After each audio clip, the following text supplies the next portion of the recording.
अच्छा, topic 2.3.3 evidence for quantise electronic energy level atomic spectrum, उसका third part that is C. Okay, इसमें हम लोग देखेंगे एमिशन स्पेक्ट्रम एब्जॉर्प्शन स्पेक्ट्रम में क्या डिफरेंस है जो स्कूल के एग्ज़ाम में आते हैं। ओके, तो अभी देखते हैं, इसमें कुछ चीज़ें पढ़ना पड़ेगा हम लोग को। जो डायग्राम दिया है, डायग्राम के नीचे जो एनसीईआरटी में लिखा है उसको अभी एक्सप्लेन करता हूँ। Figure 2.10 A that is top वाले जो डायग्राम है, the light emitted by sample of excited hydrogen atom और any other element can be pass through a prism and separated into certain discrete wavelengths। discrete wavelength means continuous wavelength नहीं है, यहाँ पे discrete wavelength है। Because जैसे हम लोग कोई वाला एग्जाम्पल को बार बार बताना पड़ते हैं, जैसे न्यूक्लियस है, ये फर्स्ट सेल है, ये सेकेंड सेल है, तो इसके लिए एक पर्टिकुलर वेवलेंथ होगा, इसके रेडिएशन के वजह से एक पर्टिकुलर वेवलेंथ होगी। ओके, तो discrete wavelength. Thus an emission spectrum which is a photographic recording, तो यहाँ पे देखो वही वर्ड आ गया, photographic recording of the separated wavelengths is called as line spectrum. तो यहाँ पे भी दिया देखोगे, emission spectrum which is a photographic recording of the separated wavelength is called as line spectrum. इस लाइन को बहुत अच्छे से ध्यान रखोगे।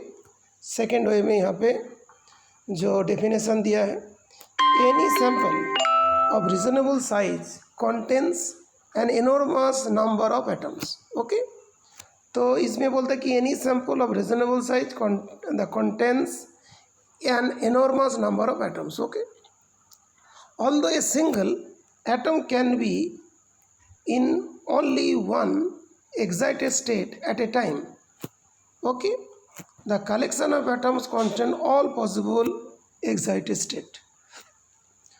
तो इसमें देखो एक चीज़ और है, although a single atom can be in only one excited state at a time। तो एक तो स्मॉल अमाउंट में बहुत सारे एटम्स होंगे, सबके एक्साइटेड स्टेट अलग अलग हो सकते हैं। तो collection of atom contains all possible excited state. Okay, तो यहाँ से हम लोग के जो क्वेश्चंस मान लो हम लोग देखते हैं, तो light emitted by sample of excited hydrogen atom or any other element can be passed through a prism and separated into certain discrete wavelengths। Okay, thus an emission spectrum which is a photographic recording of separated wavelengths is called an line spectrum, जो पहले बता दिया था। Any sample of reasonable size contains an enormous number of atoms, although a single atom can be in only one excited state at a time, the collection of atom contains all possible state। Okay, so the light emitted as these atoms fall a lower energy state is responsible for the spectrum। तो light emitted as this atom fall to a lower energy state is responsible for this spectrum। okay, normal इसके बारे में discussion हो चुका है, question भी दे चुके हैं।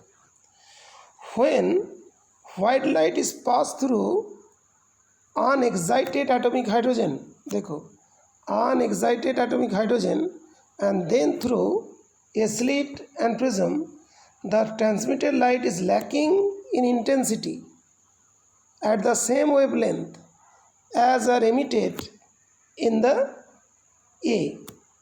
तो अभी देखो, this recorded absorption spectrum is also a line spectrum and the photographic negative of the emission spectrum, जो पहले भी मैंने डिस्क्राइब किया था। तो ये वाला मेन जो लाइन है यहाँ पे है, when white light is passed through unexcited atomic hydrogen। तो वहाँ पे जो देखो सैंपल लिखा हुआ है ये वाला, ये क्या होता है कि एब्जॉर्ब करेंगे, जो इस जगह पे लिखा है when white light is passed through unexcited atomic hydrogen, पहले क्या था, यहाँ पे बोला हाइड्रोजन रखा दैट विल बी एक्साइटेड, और यहाँ पे हाइड्रोजन रखा दैट विल बी अनएक्साइटेड। तो अनएक्साइटेड वाले कौन सा वेवलेंथ को एब्जॉर्ब करेगा, दैट मीन्स जो वेवलेंथ यहाँ पे आ रहे थे ब्राइट लाइन्स, वही सब लाइन को एब्जॉर्ब कर लेंगे, तो ब्लैक लाइन्स आएगी। तो इसीलिए बोल रहे देखो When white light is passed through unexcited atomic hydrogen and then through a slit, the transmitted light is lacking intensity at the wavelength as are emitted in A. The recorded absorption spectrum is also a line spectrum and the photographic negative of the emission spectrum. ये भी line spectrum है लेकिन वहाँ पे कुछ levels नहीं रहते. Okay, that means इस टाइप का डायग्राम होने के लिए क्या होगा, यहाँ पे जो एक्साइटेड एटम्स रखेंगे वही एटम यहाँ पे रखना पड़ेगा, उसी एलिमेंट को अनएक्साइटेड स्टेट में. ठीक है बेटा, जो फिगर का नीचे डिस्क्राइब किया गया. ठीक है, और देखो जिस लाइन में ये है उसी लाइन में ब्लैक लाइन्स आएगा. नाउ एक क्वेश्चन जो होमवर्क है, होमवर्क 1 यहाँ पे, what is the difference between emission spectrum and absorption spectrum. 3 minimum difference हम लोग को लिखना पड़ते हैं. तो पहले हमने एमिशन स्पेक्ट्रम को बोलेंगे, उसके बाद एब्जॉर्प्शन स्पेक्ट्रम को. Emission spectrum is obtained when the radiation from the source are directly analysed in the spectroscope. The emission spectrum is obtained when the radiation from the source are directly analyzed in the spectroscope. देखो इसका मतलब emission spectrum है ना, इसको जो इससे जो raise आ रहे हैं उसको डायरेक्टली स्पेक्ट्रोस्कोप के थ्रू हम लोग एनालाइज कर रहे हैं. Absorption spectrum is obtained when the white light, ये तो व्हाइट लाइट था, is first passed through the substance and transmitted light is analyzed. तो एक सब्सटेंस के थ्रू पास किया जाता है. ओके, एब्जॉर्बिंग सैम्पल के थ्रू पास करता था, उसके बाद एनालाइज करते हैं. तो absorption spectrum is obtain when the white light is first pass through the substance और absorbing sample and the transmitted light is analysed in the spectroscope. Second point, emission spectrum में होते हैं, it consists of bright colored lines separated by dark spaces. Bright color lines is जो bright colored lines separated by black मतलब dark spaces. Okay, इसमें क्या होगा, it consists of dark lines in the otherwise continuous spectrum. ये तो continuous spectrum था, लेकिन यहाँ पे क्या है, it consists of dark lines. ये जो dark lines है in the otherwise continuous spectrum, ये डार्क लाइंस नहीं होगा तो ये कॉन्टीन्यूस स्पेक्ट्रम होगा. दैट मीन्स इसमें कॉन्टीन्यूस स्पेक्ट्रम के अंदर डार्क लाइंस होते हैं, उसको कैसे बोलेंगे, it consist of dark lines in the otherwise continuous spectrum. ठीक है. थर्ड पॉइंट बहुत important, emission spectrum can be continuous spectrum. Emission spectrum continuous spectrum हो सकता है if the source emit white light, और डिसकॉन्टीन्यूस यहाँ पे जैसे डिसकॉन्टीन्यूस है, डिसकॉन्टीन्यूस कौन सा होता है, लाइन स्पेक्ट्रम होता है. तो emission spectrum can be continuous spectrum if source emits white light, और discontinuous that is line spectrum if source emit some colour radiation. तो कॉन्टीन्यूस भी हो सकते हैं, डिसकॉन्टीन्यूस भी हो सकते हैं एमिशन स्पेक्ट्रम, लेकिन absorption spectrum is always discontinuous. Absorption spectrum is always discontinuous spectrum consisting of dark lines. ये हो गया homework number 1, that is the difference between emission spectrum and absorption spectrum. Short में क्या होगा, 3 point.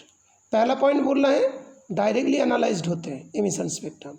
Absorption spectrum absorbing sample को through pass करके analyse किया जाता है. एमिशन स्पेक्ट्रम में ब्राइट कलर लाइन से सेपरेटेड बाय डार्क स्पेसेस है. एब्जॉर्प्शन स्पेक्ट्रम में डार्क लाइन्स है, otherwise it is continuous spectrum होता है. एमिशन स्पेक्ट्रम में बोलना पड़ेगा it may be continuous, it may be discontinuous. Continuous तभी होगा जब मान लो कि सैंपल जो एमिटे excited atoms white light produce करेंगे, जो सोर्स जब व्हाइट लाइट प्रोड्यूस करेंगे. डिसकॉन्टीन्यूस तब होगा जब वो लाइन स्पेक्ट्रम होगा, एटॉमिक स्पेक्ट्रम होगा. लेकिन एब्जॉर्प्शन स्पेक्ट्रम ऑलवेज डिसकॉन्टीन्यूस होगा. ठीक है बेटा, तो डिफरेंस तो आ गया. नेक्स्ट अभी होमवर्क 2. नेक्स्ट जो होमवर्क 2,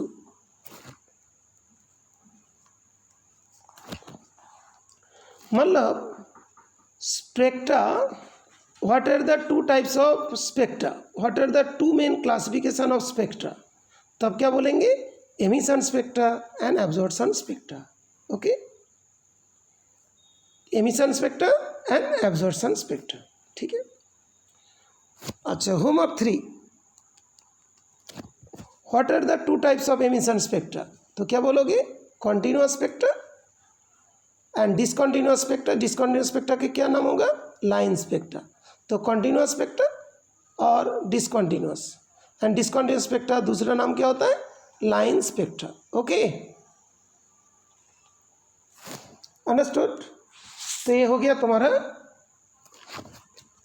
3 पॉइंट, ठीक है, 3 इसके होमवर्क है, ठीक है बेटा, हो गया इसके टॉपिक कंप्लीट।